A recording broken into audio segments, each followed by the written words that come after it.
dici, dici, ni come dici, ni schitili. Tu, esce, sempre obaha, mambi fe o manye. Be, oyin elefon ko, shi beke be what work bejano no work mambi ana saniba. Kechon nyepano, kuni nibi ni yano, ke nibi ni sana ameli, wahana ameli, woye afime Rumona wonye wopahe mama di omo planning committee amenye nichumo ni amenchu yo ni sana fi amepela mi kechon mambi ke bejano to ni yo wo kefen me edumo olohin ni ajake wo mami shibeke bi eku ni chumo eni e baba oni ameke mambi anasani bai wo gbepamu ake majanche meji mo fe mo ba ye bejano to e ni woke ekumefe mo ke to enjole aye afile me kume yesusu mo akeshin ni manchebe isa ni ayo mo wo bala neke ichone kechon me shi amenu shi ni me yen mi olo afi ochimi ne shi eku nwa wolo kete shi ami akeshin manchebe o isa na yo mo o amona le pashin mo wo ni wo yo be fake be je ni apani wo susu moji meni malu meni hin no susu mo amele ni dia mi ya mi chiko ame benke ku ni wo ba gbala mi wo te shikeke akeshin manchebe ni wo yi mo be mi ni wo nu mo egbe shin alo ite imeji abo mi wo chi wo benke wo je ma wo ete imeji abo mi ishafi te wo ya le ten je ma wo ke wo fi kusun o kusun aji ni ye kan shi ni wo fun ko le ni wo ya fi ke min she wo wo te wa bi je ma wo ake ina mi ha wo ni wonye ko ni wo to wo che kada ni ke no ko ye na fi wo cho kusun ni sanafi afi bia ni wo ba fi no ni me chele na nipa wo ba fi shi na nipa na cho re eji no ko na fi o usun na fi o ke sha afi bi ni anye aye afi na agbako ye na anya aye ke manche ye kra anyu amo na nipa fe na mo dani manche te imeji abo mi manche me ni akemo na nipa o je lu akeshin be ke manche te imeji abo mi be noji kusun ni sanafi shin je mawo no ni echon noji no na fi ni wo na mu eto ye wote eko wote wa bi je mawo ake ya wona wo che eto we ti aya le ten ke o gbe mo oni aye afile ni ifan po akebe kenklen no pleasure mo china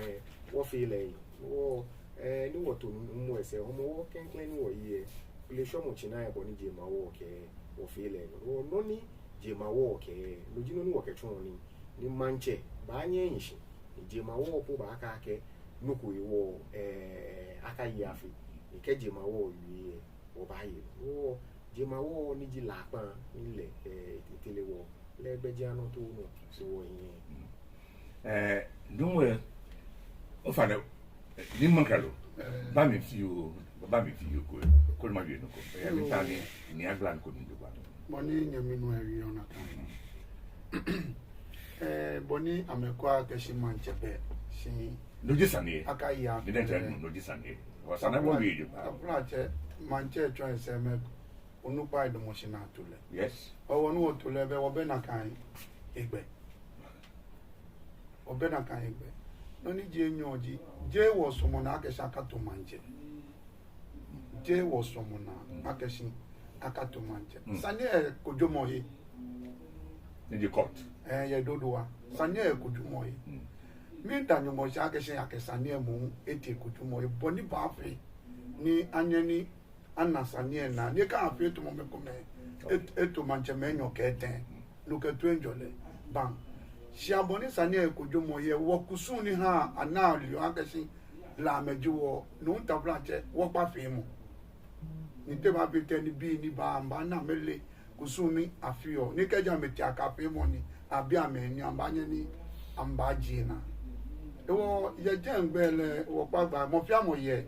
Egramoni, Ekavioni, Shikusuele Kashi, Tawoni, Nishikitio, Kaji Jamawo, Kangmene, and Wakakusu shed and Chawa Jen. Waba Bile, Kagblami Chon, Waba Mommy, a Jagashi near no of your warfare, or he wale, Fee, or Fee, ye, Lena Jana, Nagashi, Taprate, La Menyi, Afi, Nila Fielia, a Beleton Mecumano, or no Solule. You are the first Solule. A Jagashi, were your hepoten, Waya, Niwaya no Soliopa, Nije no Soliopa, Jay Nijamawon. Yo, yeah. She may command no new way. I know I saw by any of my one. Yo, I'm a Benaka, Naka no Kutomonaka. Okay. Yeah, my mom. And Mokobanya, you does like a Shasolipani, Asoli, Salem Park, Dabi. It was no Sulole, Mekomano. It was no Kusula, one fair Kusun, TD can only watch my own, watch a mercy near one who about one channel. It was Wakama be a fire jacket, J was someone. Akashi taplache akatu manche kamentana tu manche be meni ke sani ti amekamana wiemo ni no na ke ameketi je anya na glase na tashini awi ti shaboni je sani oyo je le wonye ni woka ke shi won tu manche ni ke wo aya for contempt e wo ba sumu ni mambia ale akashi wo ma ja cheme teni taplache for wo ke mo akashi julo ete be na wo ne mi sikiti ka kwa shonche Jay was from Nagasha, Dodoa, na Sunday. She no him black or no journey man, Chono, near Mekana, a messager. Walk out bena, ni alo be a yankuni, no le taplacha any a jona your manche, or one happy minute, atu, na ye, ni manche, about the moshini, a yapple. She shaboni manche, beb, mamma, Luchi, one agashi, taplache, walk I happy. Labbing, Gami, did you allow you? La Manchene, because among you, Lame, my party fight you by nearby, and treat you by none of you. Sergeant Communion, are you on a thing being a community that can lay cooking, shin living, Jelleduban, Fini, Nish Kitili, can Iman Carlabon, you more, finger put me, go against Sunday. My party fight lame, what think I made you. Massimo, much Nish Kitili, never me come. Ni efiri no no chole just summary ye neke wiemo ni ya no ya mami ake akai homo ma chebe yo akai homo but it blame the bang ni mankalo mu chona do bang must mo ne ku say this time ni summarize e hawo no wo fe wonu e mesum no wo datwi wo ketru no mo ba yo ise be kukubo wo ke je wo oyinto akeshin manchebe wo wonyi omo wa lu ke manchebe sa na yo mo ni wo yo shin ye je ma wo gbeji anu to akeshin ni mu egbe shin alu ete yin meji abo mi obi je ma wo ke ayife lo se ni wotole wote ku wote wa bile ni ke egbe mo ku na yi wo lu gbeji anu to o je ma wo ni leji to woke chun mi en to boni ni man kra lo ke me asusu mo ake ni manche be aka fe lo ke manche be ma aka ya no ake maji ache me ni ko ma ni kusumi na fe o mo na fe a ni jije ma wo e ka fe no ani wo fe o kusumi. Thank you Babanta Boshi ni o ye nuku wote ko hunye ba wi ya ke neba la me fe claro abo nyatwe mbele line da be ja ke choni na jo ba yo mbele line yo no ni ji enyo woni ni man kra lo wi ke ko wo gbeji anu to ke ha maji ache me me susu wa ke shin be wo yisheku ye cancel okay ni wo fi no ni wo smalo no ni ja ni ekena gbamba shin bonu wo yo me amenu ni bi anshin alo amele mankula mo gbeji anu to woye ma apanshi enche ni ochole last state alo the last two ani woye traditional council fe obani woka ke ku komeni so te peni yo minji be ma ku niji ma apanshi ni majiache me yo na ke kola ma be amla lu fe mla kefono ni nuha ana traditional council. Okay. She ko ni ji ma la ma ni wo chole last two le. Ameno ji me ni fio traditional council le. Okay. Onupa e no so to go be mi. Shi me ko me yesu su mo akeshin be akuchoko. Alo ku ko ni yo me na akuchoko minji la sen ka ke la sen alo last two le la fin no fin no ni la kanu eji ma fin je anklu nuku wo akuchoko aloku ko ni yo me na akuchoko mi nye aka akeshin ameji la sen alo ameji la stule ma fin ji la stule ni amla lo ke mla bejiano to eba ke ha mankula mo alo manchema bejiano to no ha o na traditional council shi fe ku komeni ni bejiano to ye ke ha jemeba ake aye majia cheme ni hiyo traditional council ni wo me ni wo yo jeme je wo susumu alo je wo hwe akeshin moko akabajen ke bejiano to eja mboni nka aka ye bejiano to na ke ba jeme ngbenu ako ba no wo ha ni wo pension da ko ni sanjin abotemi shi ma susumu ji be wo yeten na cho no ni blofu ba ke wo hijack council ni me ko me kra ya no akwa ke wo chomo wo demibots ni wo chomo me ni ba council ke me ni ba council shi eje na kai bejiano to yemla ke kusungbe na ke finja ko ba o bible akuchi ye ku me ye ni ame bejiano to eja ame eja me susu ake wo ame ba ne no ahia me na kai diano to yemla ke kusunna ni ke na agba ko ye amechi amebenke wo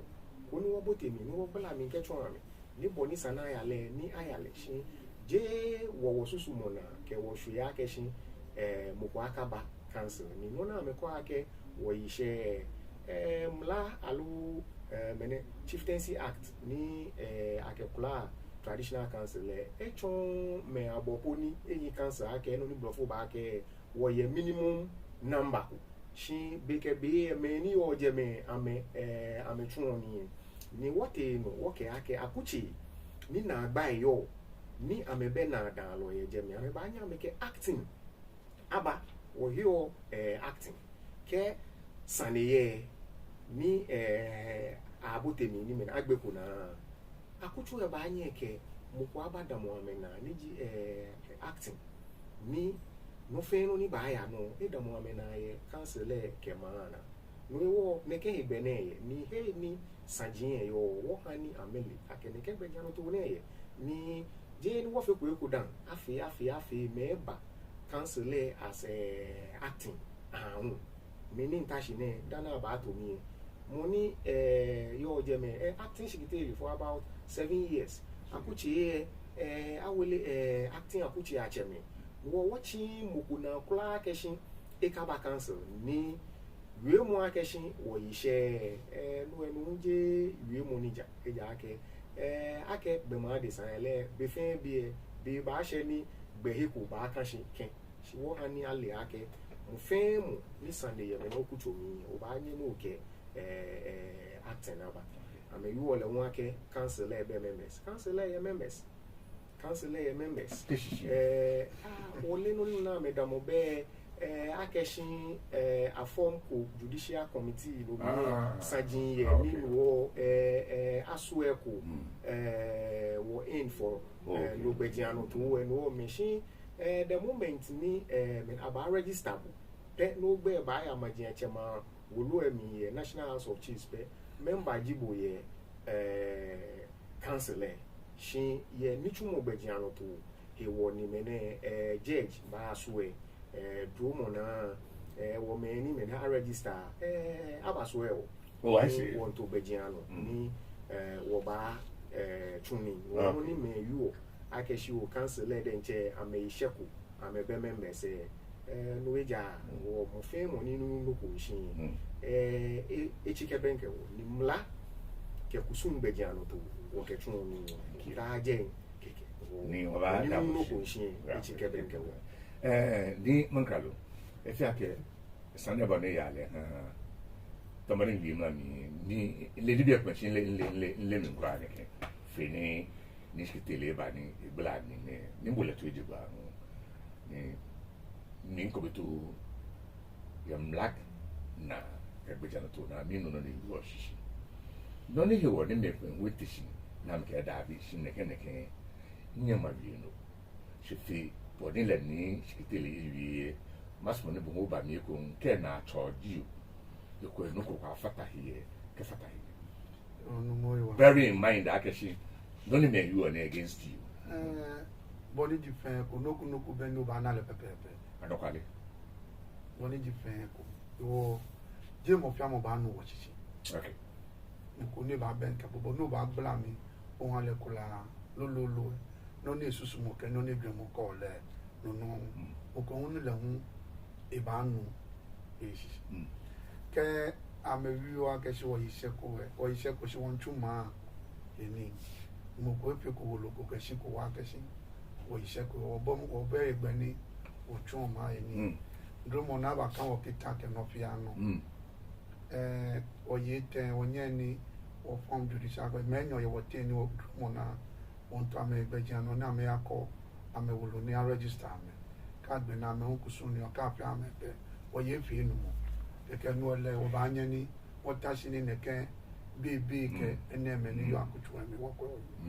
si pa za na agba ni yo ji ene me e ke mo sisi chon mo hu yaba okay wo ta pe be pi ni egba mi na ke shi kaji ene me mba no akutu mi ni me ne ke je me ne yo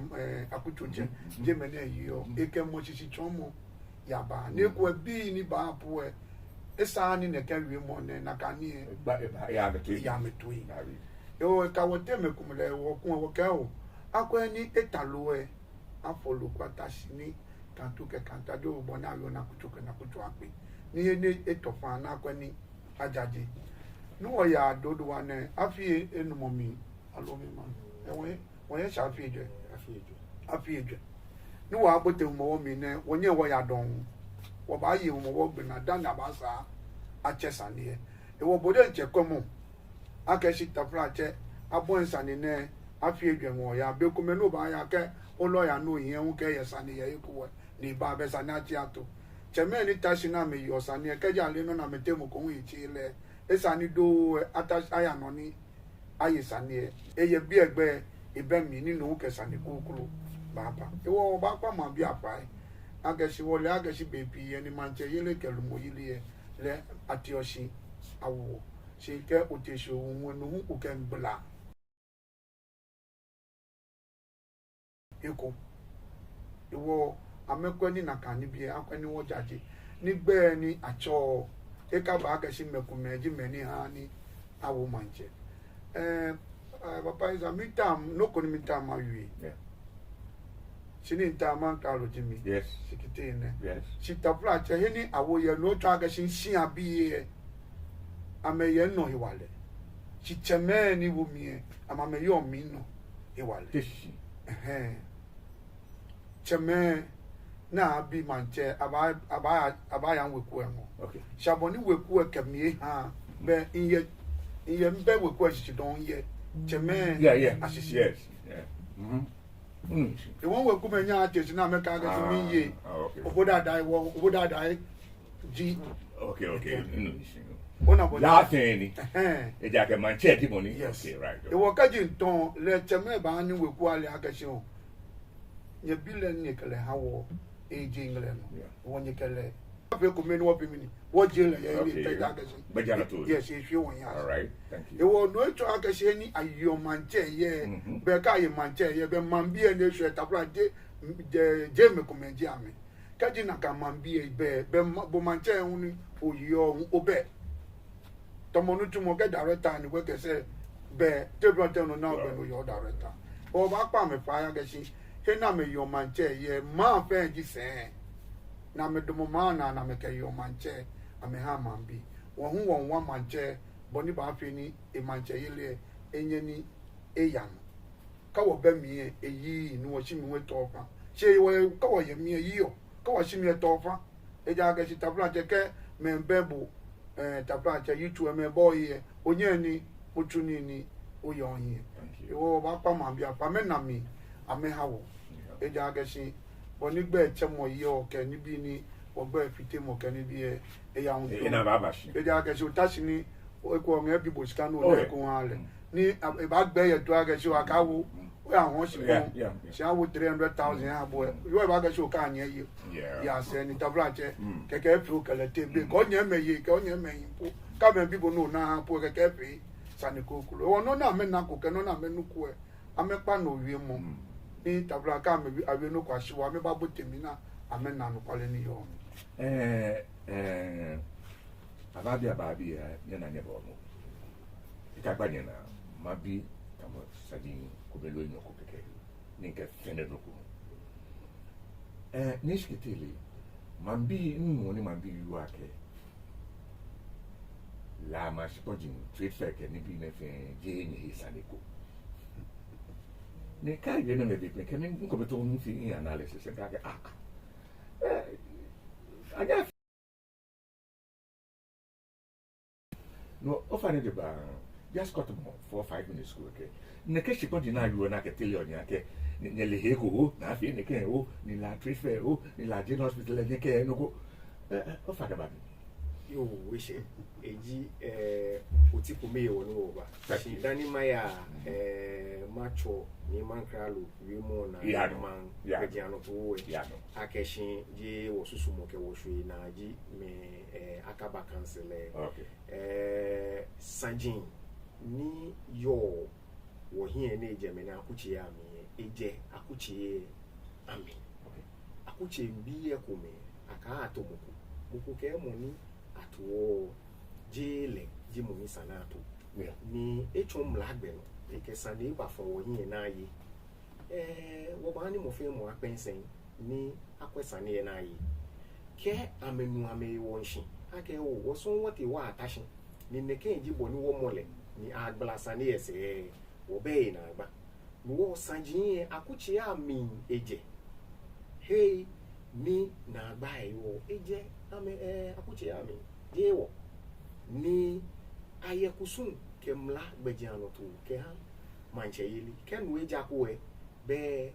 moni chon ake atola lo no eye ko emu ni ke oye ko emu onye ni wo hebu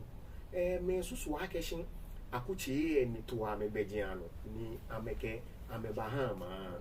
yela ebemi na kai ma ehin ogbejiano to e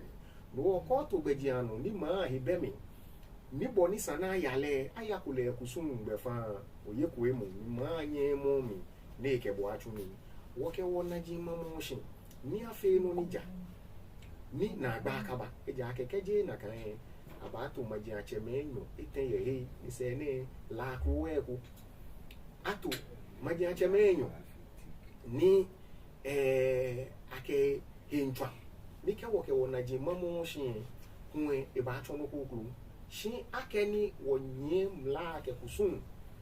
jalegbe wo woke wona ji mamo shin ni hena to ye ku ame municipal assembly ni course security no eji amema okay ha wa ke mini wo fi oye sane wo ma twa ame na ni wo fa wo cha fa efe wo ka me na wi mu ake ke okọ oye lumo ma ni ba manomi akeshin ogbeja no to ise dani amla lo ba yo se bo akeshin manje wo kenye fe wo kenye te muku tun wo ba gbala ni bi ami ni wo cha fa efe ni wo gbala mi amenu ame wo shike ame ya me se na ma tashin koni ame kwesa ji wo kuku bo je wo hwe alo wo so mo na ke muku aka vacancy shi sani gbeja no to aja ni he ni amebe na danlo ye cancel ni sabi yo ameba anya ameke acting no you aba mimba sane no obi be wonu owie mo ni wotashi okay ake maji acheme beke bifin wonto o ma noya ni wo shepo di asane jinoko ni efe na ba ke hawo maji shishi ke trade fair okay trade fair amla lo ko lo ni brofo ba ke ya kwai 1967 ni ke akoshipon sani awo enyo alo patamo shikani yo eligi compensation sana ke ha shipoji yin ni wo yele short enyo boni bero na ke ko eko me ni lease ni be o ke hanle ye afi ke ha afi abo ni o ha me na amla lo ewodo eko lo ye ni le ke wale nko loji compulsory acquisition ni compulsory acquisition no eleke ko ekole kra ni sani ehabu pata moshikadi ji compensation ayemi awon mla abacha ke akeke eko amla lo eko ni noni ekeke ba fi enye ekefi sani eke ha me ni noni agbene ye ngene mla ni yo land act ke amla lo eko le won pata moshikani sani ya ni compensation esa na echo sani ha shika ni ke ngene jala alo current value ya okay. ni me ekele pan o trade fair ke jafi abona ko ne ame ha ko wono ko ako yin ati aba ke je wo chepitala jete no ivi ajete agramia omoko noko o wo yin no ne o ba chen yin e ko wo ka me na shitamu be dani ni aba ha na nwa Kenya Ministry of Finance ake agbena ni achon shika na ha ni wole eku ni shika na mechon na ba ha ise no ku afla kete amla lo gbe ni eni ko shikon ja oni Lands Commission ake wolo ni wona ni wola ma shika aboni yo mi wole eku ni won ko no wo ibemi wole gbe no ni chon ni mena anana kan shika wo watashi ego wo ka me yin shita mo amenchon boni ba ha ke ebe amecha ke hin no ni brofo kwa ke ame review le ke ba won lulu e wo ke da bi ko pe mene shikun jala ke wo ke trade fair any trade fair kan ba to ye o ba chela ke ji e ye hin yeah sure sir Finland yeah shikani amechon yeah ifa wo be ke na kan ameke shikun awo eja ake koko oke ba fe lugo ni onye oke fe chuchu boni wole ni trade fair o di na kan eyo ni no na ameka afi ye denche wona ko mi ba ake boni eyo chuchu we na kan ya afi ile ro shino ni wonu yese ji ake aja ke ha mene anklo bi alo be ake worshipon alo be kenye ba wo nyomo nye wo anyomo ni ke mene dira ya alo ekele pan bi wo jameji ni worship wo ka ma ke ni chumo na la nana le ake prefer ni kadien ke isaji ni hekwa butenko ya mna lokodi kola agbutenko wo heko agbutenko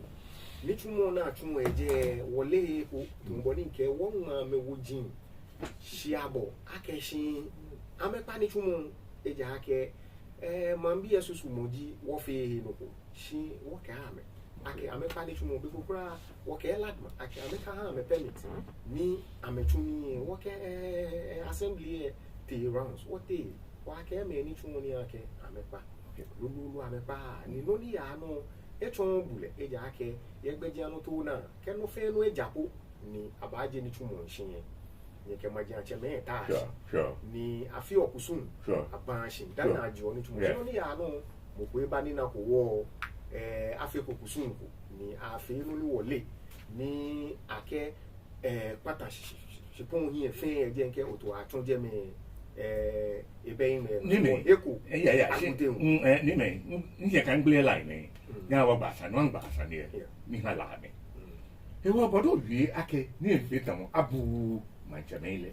na me fe bla mesmo ya bodo wi ana assembly amene chimoni ana me ni stile ame na me fio andi bukobanya la bukobanya kake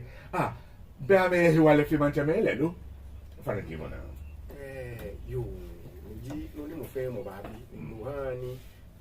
keme na no ko na me ko ake be magia chame wo tu no ko no ngene ni wo ba wo ha man bi ale ake wo ba wo yi ni wo ba transglassing chains wo ba ya je sipon ni wa ka me na me pani tumu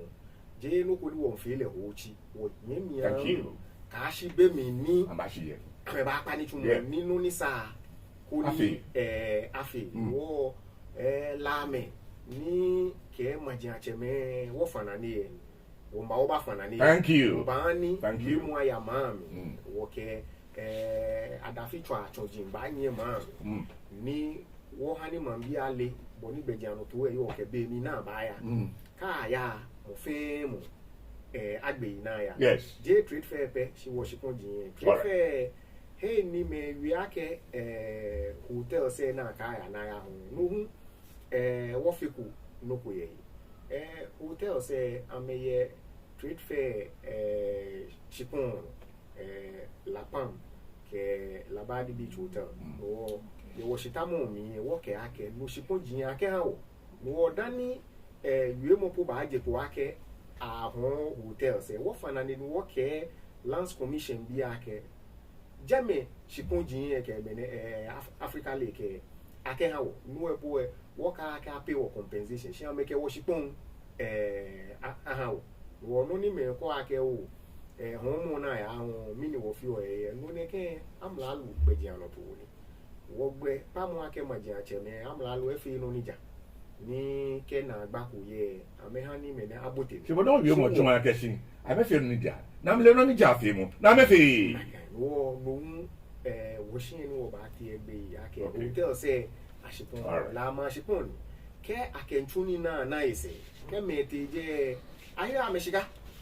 ame wo yo mu na ame na ase ni wo me ni wo shipon ni wo kana noku fi afia abone wo nako noko yemi ni ka ateshin aso amanjemi ni je wo shi me ni sana ame fe ni amlaluwe ame ji me ni ame ke wo yo do ba wo ma wo ba teshin shipon je asanji no ni yen se be cantonment la abone Kenya 37 DVL JF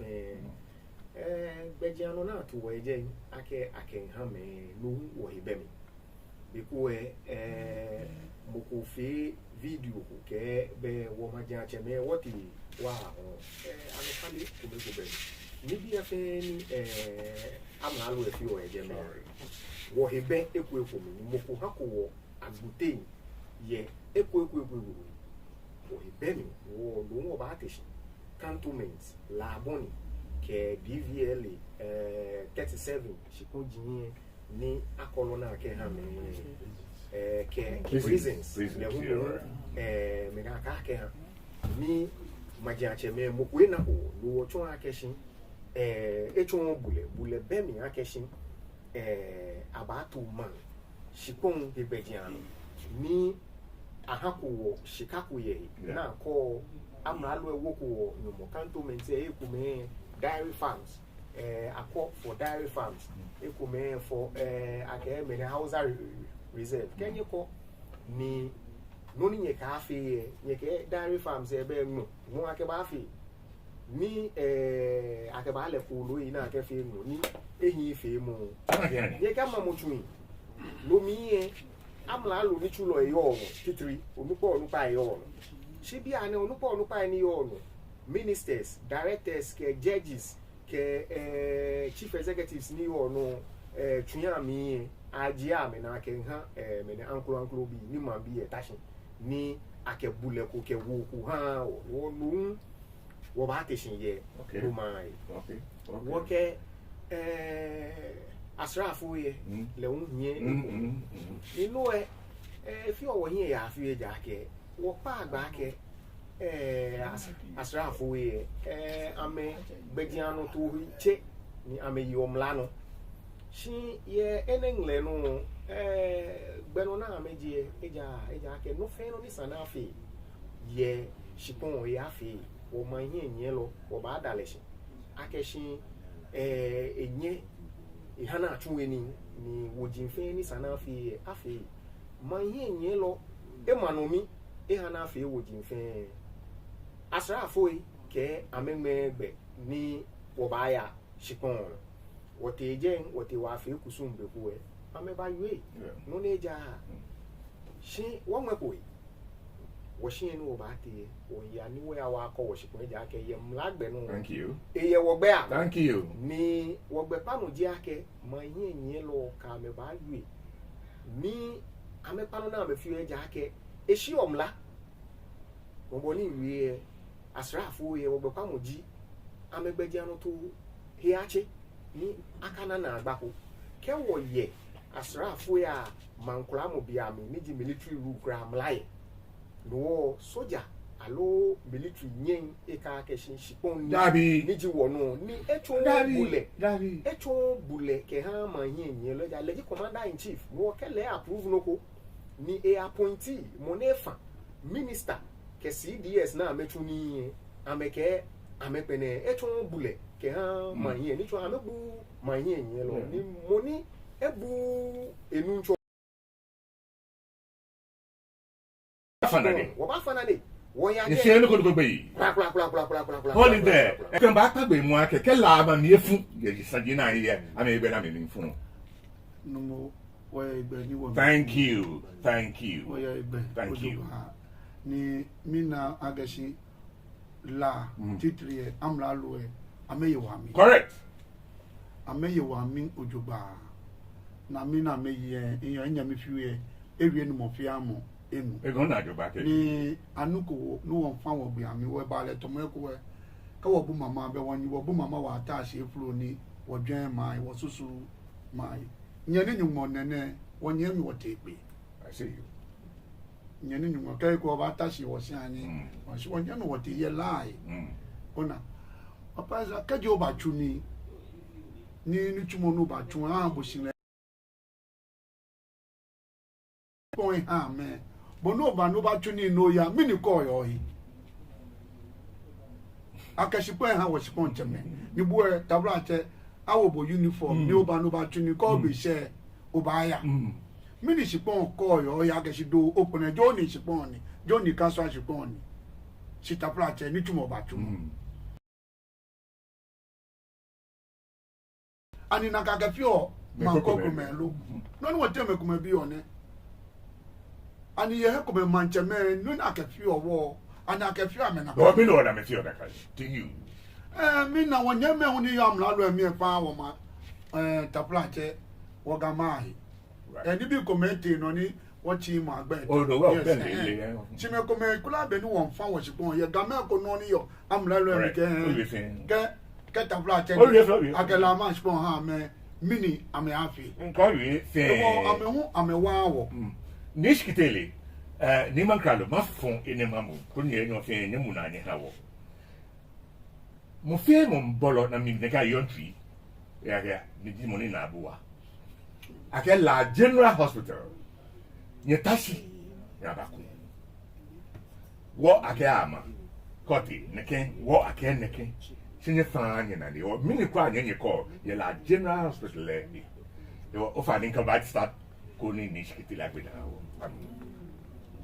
Todo ni man kralo yo la ni man kralo. Eke nishkitele la nishkitele. Ofa ga no. ye musu shan ken kren na ba ko mo ni wo ma ja cheme wole nuko Nyele yeko. wole nuko kam wo no tashi no ba ke wole boni ajesisi ni agbena wole akumo ni awoku wo ti no bo mo wo ti si wo si na akumo eja ke ni ye wo si pon no na eyi isa na ni wo pemi ni wole akumo ni wote mekume kusunche mekume adomoshi na meyi mpa ni akekumo ni wo maja chemepo ameba wo tu no akesha cha meni no ni ame afi ne apanza wo wie a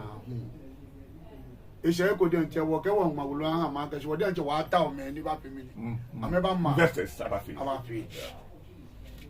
si dromona bi antone ameje sisi bona me ke wo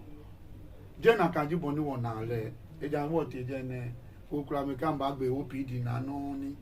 taplache abon mi no te me lo yana o je amebo ni too much me ni chumo foundation ne amebo si ball age si wo nye me taplache politicians ne le ke ba le wi mo aba wi fe bona aba tu ni aba wi fe boni aba tu ni wo wi mo na me ko wi je na kan ni tumo wo na le e wo npa gba be ne na mi po agbe OPD na ni aba che wo ni abo mi ya ka wo wi an wo blo an no na meto yi na me ba fi no jino ni ame fi yo nye be se obviously si won pam la lo e fai me no ni ke mo na ji si pon che me ye si pon che ma di wo ka ke sha ka ba ko si pon na ke fi no ku papa ma sha me ani wo ma ja che ma la ke si se ne ni machine wo hi wo sumo no ka tuni a ma ji a che me ma bi gana mu fe ni se na mo abayi ni wo won aka wa to gbeja no papa ni tabula che ma bi apa wo jemo na me pa wo gbe chemo ba do me anga si boni tashi ne kan mena ni mo eche mi alo ni mo che kom ni bi ko ya ni academy ba cho sa ga sho ni man ka lo bile ni man ka lo papa ba bola bulu kan ni no ba do mi ne ko je na ye na kai ni iwo ba pa mo lo fa kan man bi ba je wo ke je wo amra lo egbe yi ni ajo wo e ja ga si ameko la ga samra lo ame asla fo ni ka me fi ni si ba fa na ne ba ni wo bi ajo ne nya ba fa na de e ko ba Kenya e wo ba se ko wala me uno ni ba Kenya wo ba ya na ka na gbe wo ni woni thank you o je to mo no pa ni shiketele babi la chamo he na ku eji na gba leke hawo ni watashi wo famo na yinsan ye afi no jian bo se na meke ameje ni tumunshi wote wa kwe wo na ke ni tumun ya no mu mi shi wo ke ama ke wo be pamoji wo na meke ame ba tule ni agbe no ya ame tule na ke ame wo shi ake be kashi afile na bi abagbe OPD na oni me abon ya awi ake shika na ke ba ma shika no ebo shi ni tumu na ba tule na kan wo ke ama ke ame ha wo wojin alo boni plan yo tutuwe ni wole ni ke amema ni chaki mo ya ba woni wo yo si ko ni wo bi ameni amlalu na dan lo ni ko ma so lo ni ko ila chamo ni ji Minister of Health eba Minister of Health ba wo ke wo ba na wi mu ya no wo hia ke abachu wo BKB wo baya to mo boni wo te ni wa kwe ni wo kwa ke ni chumu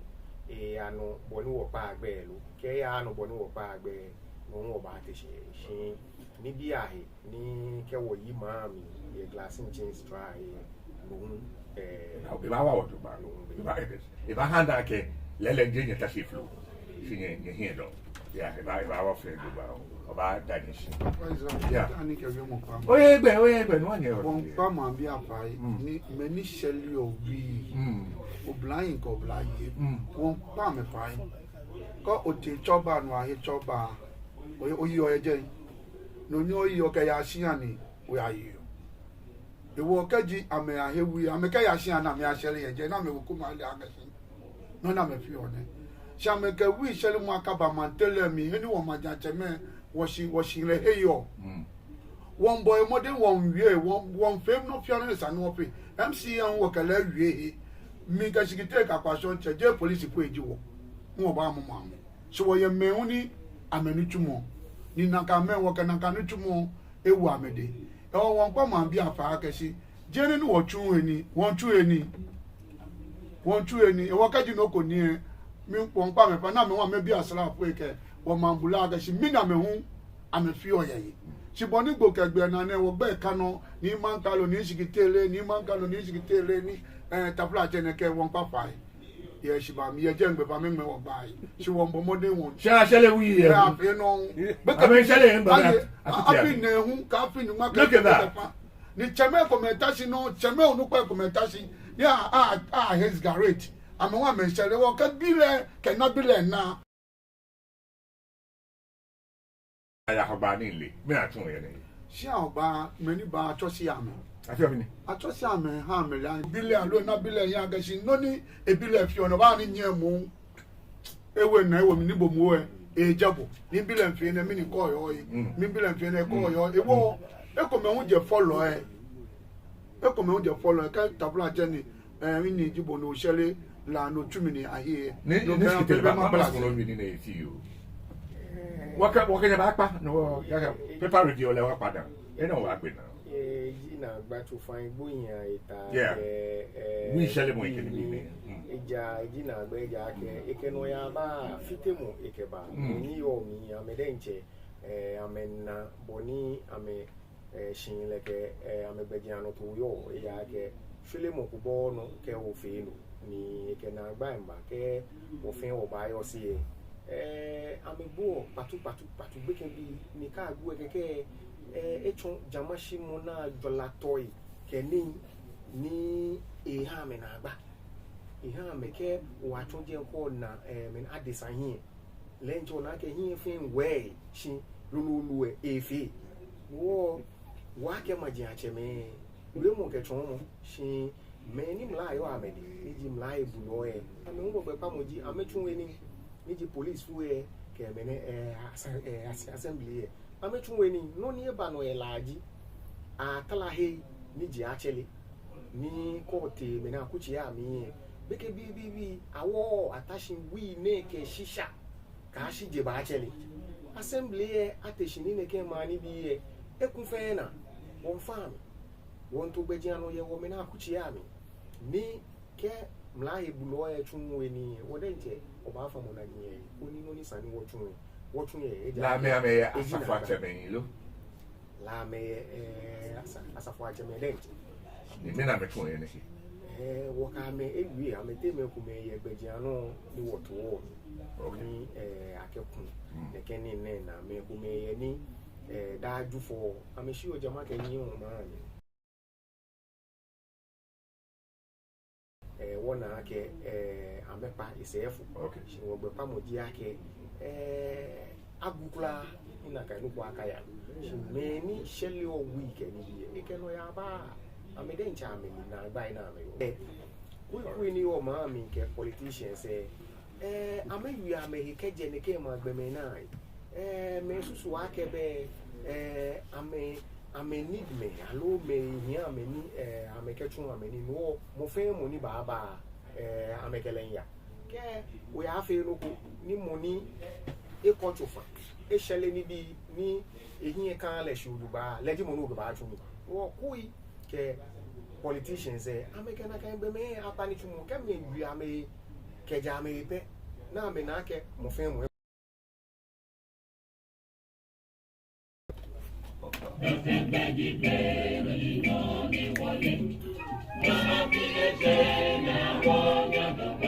last part of the